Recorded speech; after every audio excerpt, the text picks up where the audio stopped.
Selamat pagi. Iya pagi Mbak. Saya lihat SMS sampean baru hari ini nih. Kalau boleh tahu ada yang bisa dibantu. Kejadiannya kapan, ada apa ini?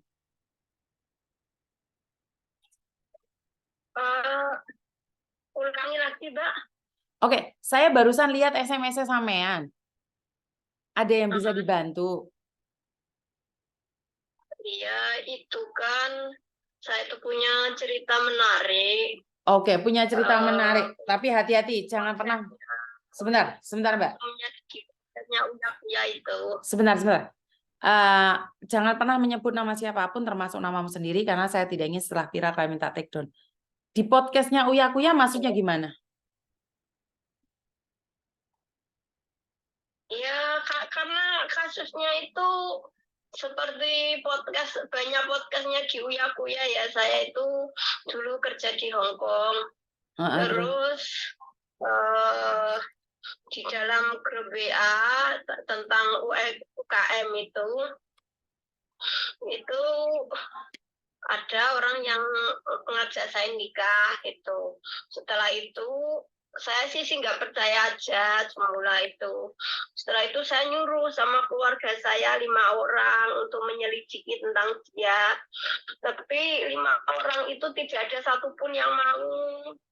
Akhirnya ya udah, kalau memang mungkin ini takdir saya, ya udah saya terima gitu. Dia itu pengusaha supermarket yang bangkrut, supermarket terbesar se-Gunung Kidul Jakarta. Nah, dia itu nangis-nangis, ngemis-ngemis gitu. Cerita kebangkrutannya, cerita tentang istrinya yang selingkuh, terus minta bantuan modal gitu. Akhirnya aku kirimi sertifikat tanah gitu kan ke dia. Akhirnya kirim uang ke dia karena ada sertifikat tanah.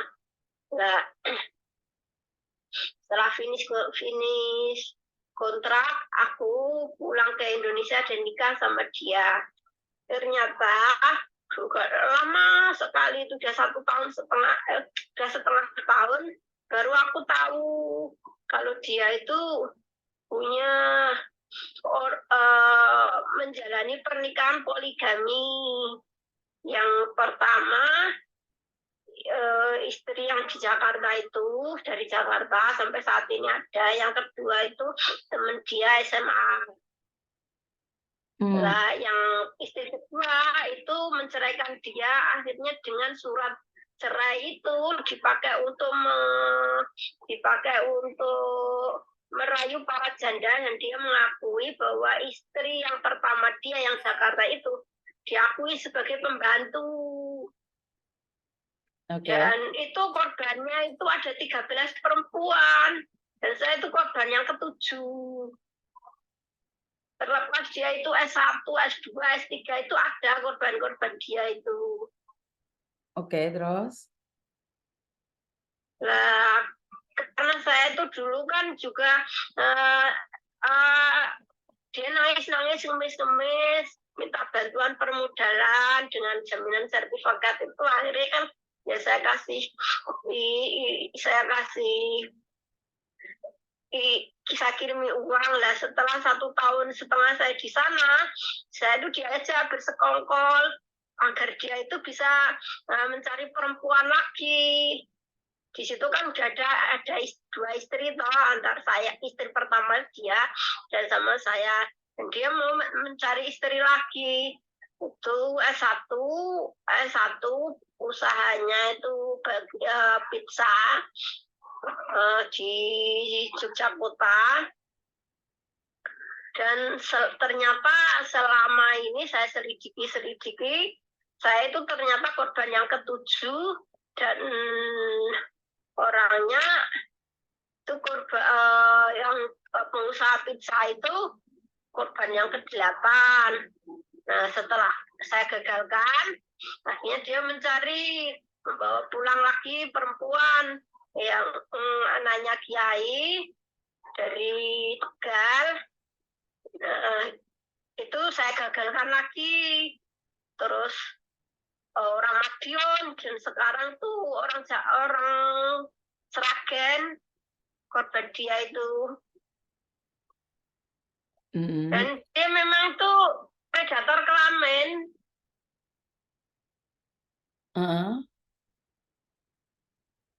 Nah, makanya karena kita itu menarik, maka saya tuh pengen menjadi narsumnya di podcastnya Uya Kuya. Oke. Dan apakah 13 orang itu mau jadi saksi? Ya, maulah. Oke. Jika jenengan nggak keberatan, boleh nggak kita berbicara dulu sebelum saya kasihkan ke Uya Kuya? Karena saya juga harus melalui adminnya Uya Kuya. Jadi sekali lagi, kalau ingin podcast di tempatnya Uya Kuya itu sebenarnya kalian bisa menghubungi Uya Kuya sendiri. Nggak perlu lewat saya, langsung cari Uya Kuya. Tapi kalau lewat saya, otomatis saya harus ada data valid dulu. Karena Uya Kuya akan nanya sama saya. Kejadiannya seperti apa dan seperti apa, bagaimana, perlu diangkat atau tidak. Makanya saya nanya sama sampean. 13 orang itu bisa jadi saksi enggak? Terus kalau mereka sudah bersaksi, apa maunya sampean sekarang? Apa yang sampean mau? Selain podcast di tempat Uya Kuya, tujuannya sampean apa nih? Kan saya di situ mendapatkan sertifikat tanah toh. Nah, ternyata sertifikat tanah itu oleh teman saya itu dicuri, digadekan untuk belum saya gali nama, itu dicuri sama teman saya sendiri, dipakai untuk Mbak Henrymu jangan dekat-dekat sayang. Mbak Henrymu jangan dekat-dekat, Mbak. Henrymu jangan dekat-dekat. Oke. Ya. Jadi intinya kamu itu mau melaporkan apa? Aku sama Uya Kuya itu sertifikat saya kembali gitu. Kalau kasus ini viral itu Budi bosnya PT Linus itu kan aku sebagai bos yang punya 200 karyawan. Kalau meminta sertifikat saya yang belum saya balik nama, disita oleh dia. Ceritanya sertifikat itu kan teman saya namanya Pogo, Andre Pogo itu kan dulu nyuri uangnya Budi di Petrokimia Gresik. Jumlahnya 112 juta. Surat-suratnya ada kok. Terus tanpa sepengetahuan Budi itu dia itu mencairkan dana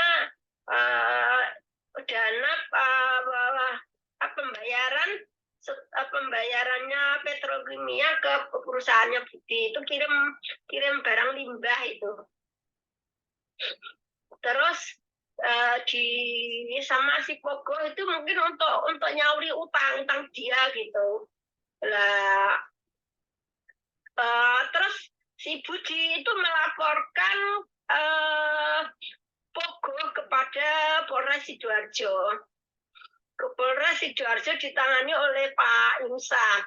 Lah Budi itu sendiri itu yang namanya orang lapor kepada kepolisian itu kan juga nggak sebatas hanya lapor untuk memproses Pogo bisa masuk penjara, itu kan gak semudah itu toh ya. Dia harus bayar polisi, bayar si Insak itu uang sidik, uang lidik, uang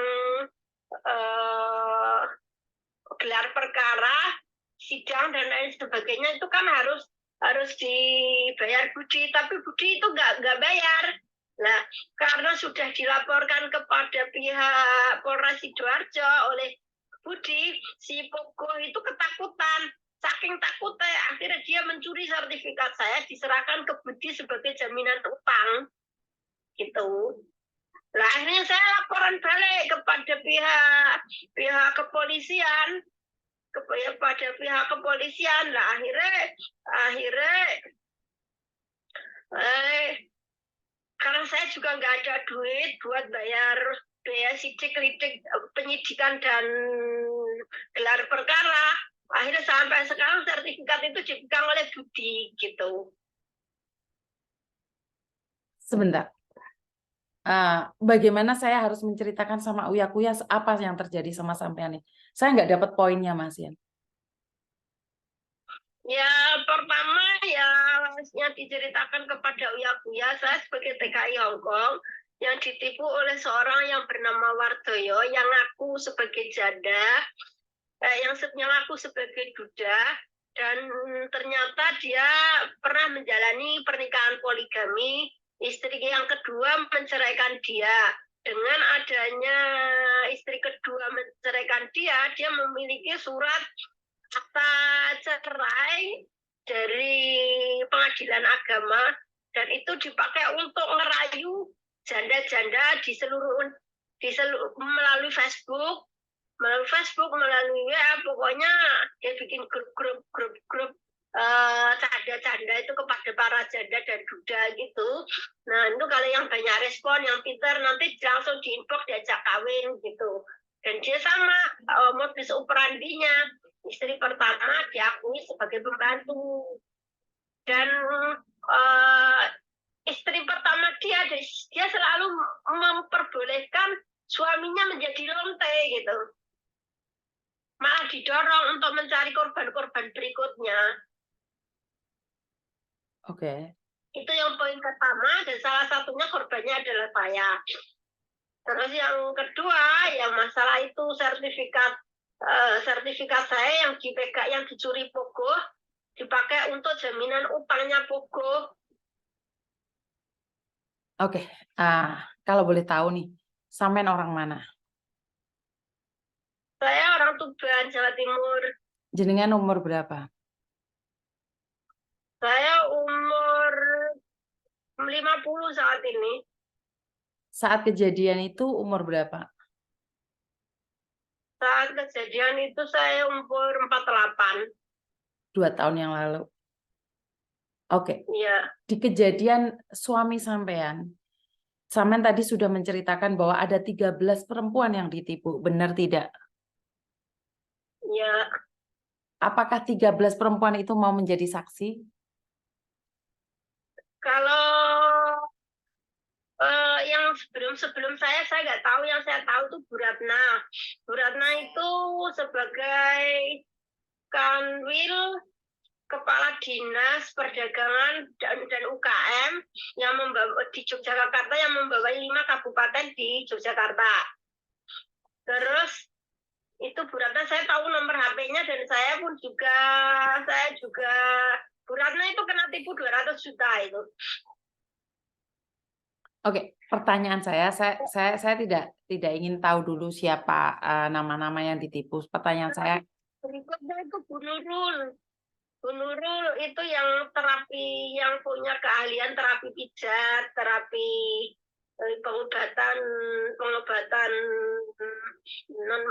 pengobatan pijat lah. Terus berikutnya itu Bu Agung. Itu saya yang bisa. Terus Lilu. Nah ini 4 saya punya nomor HP nih. oke. Boleh nggak jenengan tanyakan apakah mereka bersedia untuk podcast bareng sama Uya Kuya dulu? Ini pertama. Dan apa yang sampean inginkan kalau kalian podcast?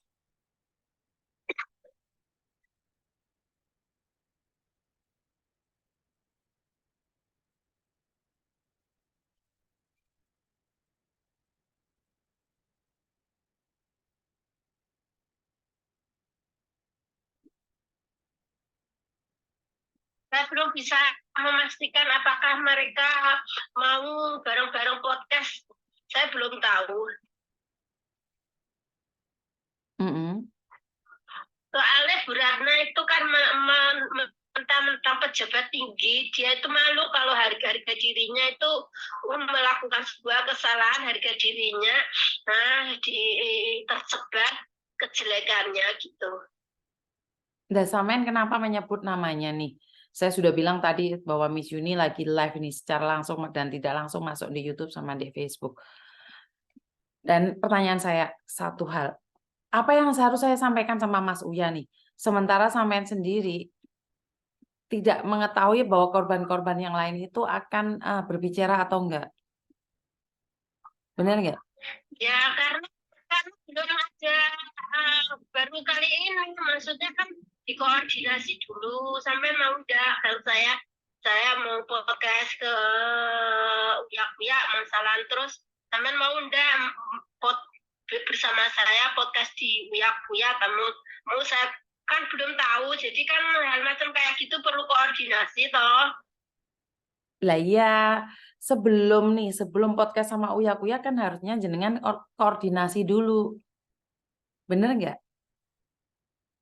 Lah kalau sudah ngomong sama Uya belum koordinasi, saya Mbak yang dimarahin orang, Mbak.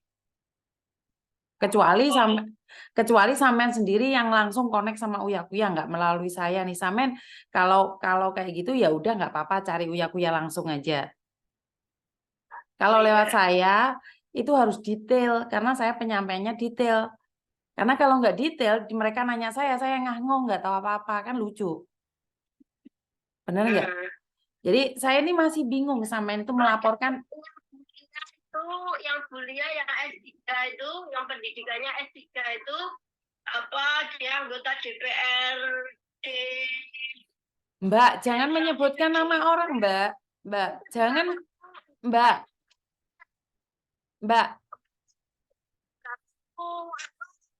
Namanya itu cemar kalau dia pernah menjadi nama tercemar di depan publik. Ngerti? Jangan menyebut nama orang, Mbak. Mbak, jangan pernah menyebut nama orang, Mbak. Karena kalau sampean bisa disomasi sama orang.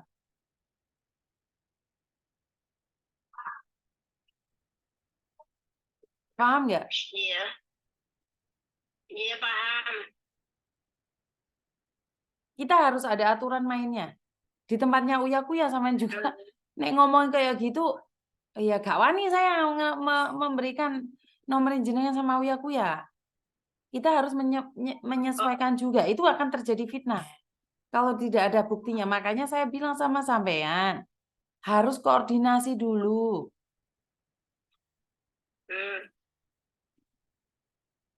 Bisa dipahami?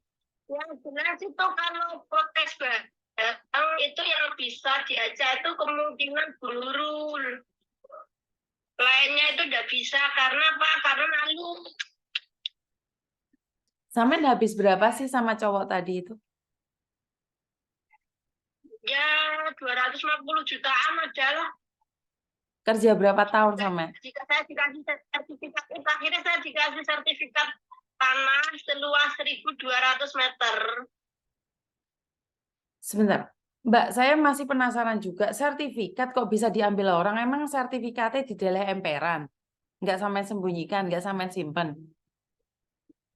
Ya waktu itu penyerahan sertifikat itu antara saya dan dia toh. Dia saya ajak ngambil barang-barang saya, terus akhirnya sertifikat itu dipegang dia lah. Tak jaluk nggak boleh, saya kan suruh jual aja gitu lah, tanpa sepengetahuan saya ternyata sertifikat itu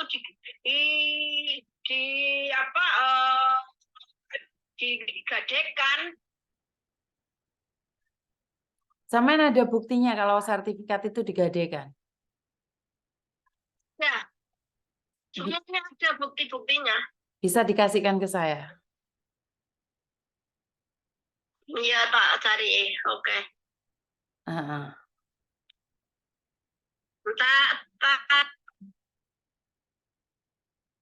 Oke. Saya minta maaf buat teman-teman karena kadang-kadang saya nggak connect ya dengan apa yang dibicarakan. Karena sekali lagi sudah menikah 2 tahun, 1,5 tahun lebih, dan uangnya sudah habis 250 juta.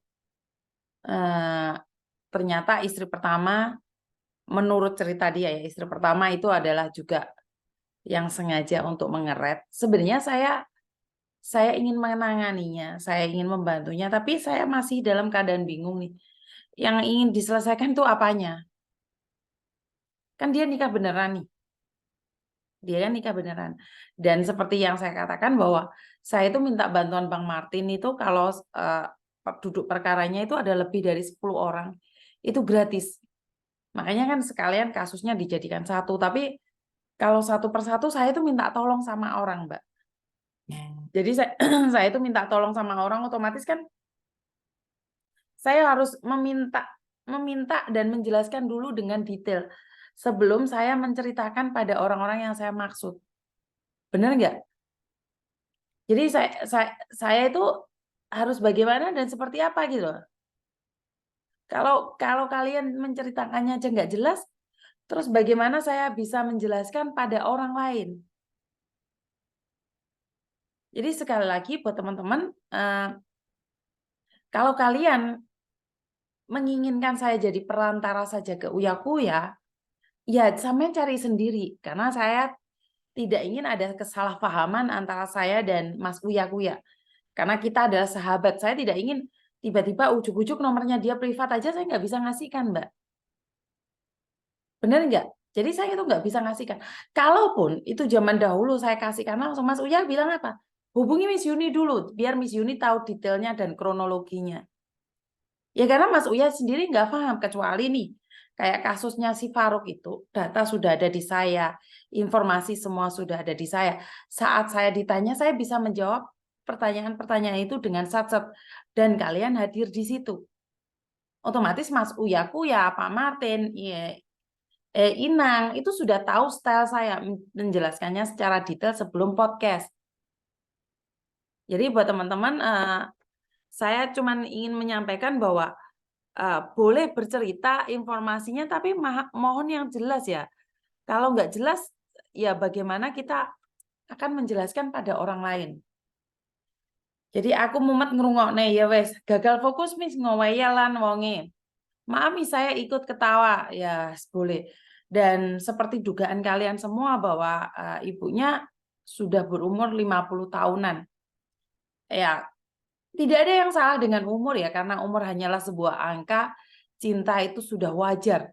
Tapi menjadi tidak wajar saat uangmu hanya diambil dan laki-lakinya masih muda sekali ya.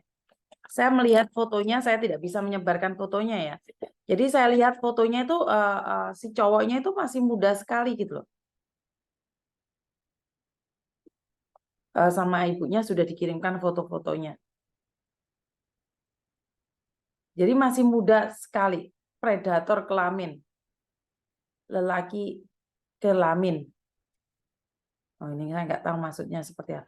Jadi si cowoknya itu masih sangat-sangat muda sekali. Cowoknya itu masih sangat muda sekali. Makanya saya jadi bingung. Nah itu perjanjiannya seperti apa dan bagaimana. Halo? Halo. Lah itu cuman perjanjian gitu loh Bu. Nggak ada apa-apanya. Laporan polisinya mana? Sama ceritanya sudah laporan polisi. Ya bentar, saya laporan polisinya tak akui ini tak belum tak foto nih. Kalau boleh tahu nih cowoknya umur berapa Bu? Cowok yang Jogja itu umurnya 52.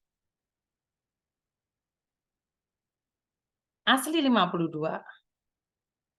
Iya, Yang cowok Jogja itu cowok yang nipu sampean itu. iya. Yang ambil sertifikat atau yang nikahi sampean? Yang nikahin saya, yang ambil sertifikat itu Herman sama Budi. Herman sama Pogo. Terus surat perjanjian yang sampean kirim ke aku itu tentang apa, Bu? Itu perjanjian surat itu tentang bahwa utangnya Pogo itu dibayar pakai sertifikat ini, dan sertifikat ini di dalam tulisan ini kan tulisannya kan begini, pada hari ini Jumat 14 April 23, dengan kesadaran dan niat baik untuk menyelesaikan permasalahan atas kewajiban pembayaran jasa transport kepada PT Linus Trans yang lebih saya pergunakan pribadi, saya akan menyerahkan atau menitipkan satu sertifikat hamile dengan nomor sekian atas nama Bapak Atmo Winarso yang telah dipinjamkan oleh Bapak Herman kepada saya sebagai titipan dan jaminan penyelesaian masalah saya dengan PT Linus Trans. Dengan ini saya memberikan jaminan bahwa sertifikat tersebut adalah bebas dari sengketa dan dari permasalahan apapun, serta membebaskan menerima dari tuntutan apapun apabila kemudian bebas tuntutan apapun apabila terjadi di kemudian hari jika timbul masalah. Magelang 14 April 2003. Tapi di situ nggak ada nama sampean sama sekali loh. Nggak ada, wong kan nyuri. Ngerti, tapi kan bukan atas nama sampean. Karena itu bisa diperdebatkan kan, sampean ngomong kayak gitu, itu bagaimana, masih bingung saya, Bu. Soalnya saya nggak bisa nih menyampaikan kalau saya sendiri nggak paham. Kira-kira sampean posisi bingung nggak sih sebenarnya menjelaskan sama saya?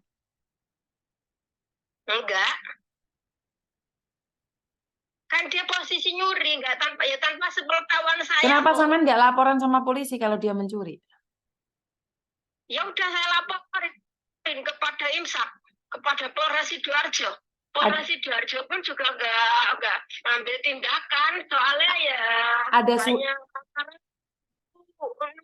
dia minta biaya untuk sidik-lidik sama biaya gelar perkara. Gelar perkara itu nggak usah bayar loh, Bu. Juta lah. Gelar perkara itu nggak perlu bayar loh, Bu. Tapi faktanya juga seperti itu lah, Bung Budi yang kayak waktu melaporkan Pogo nggak mau bayar utangnya aja, utangnya Budi gak gelem bayar kok. Oke, sampean punya surat lapor polisi nggak, Bu? Punya. Kirimkan ke saya. Iya, tak cari dulu. Saya butuh laporan surat polisi.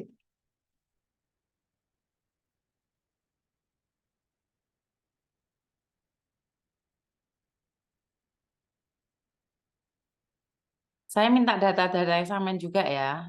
Nanti saya tanyakan sama Polda ya. Halo? Halo? Hilang banget.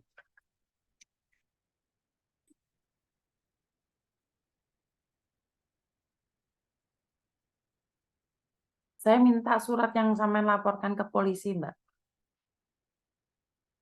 Terus lain jenengan nggak keberatan, minta KTP jenengan. Jadi biar saya tanyakan sama Polda ya. Oke teman-teman. Bagaimana saya harus mengatakannya? Jadi ya sudahlah, mau gimana lagi. Namanya orang kan kita belajar untuk memahami orang lain. Saat orang lain tidak memahami kita ya tetap belajar lagi untuk memahami. Tapi jujur juga ngeluh ya, karena saya sudah katakan berkali-kali jangan sampai menyebut nama siapapun termasuk namamu sendiri. Tapi mbaknya ini terus-terusan menyebut namanya sendiri. Jadi bingung saya malahan.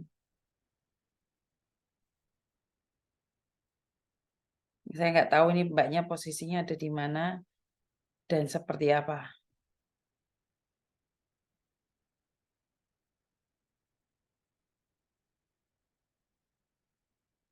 Sedih sekali ya mendengarkan cerita-cerita ini.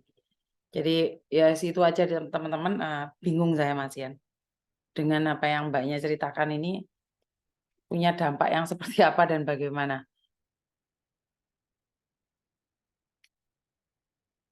Mumet ya.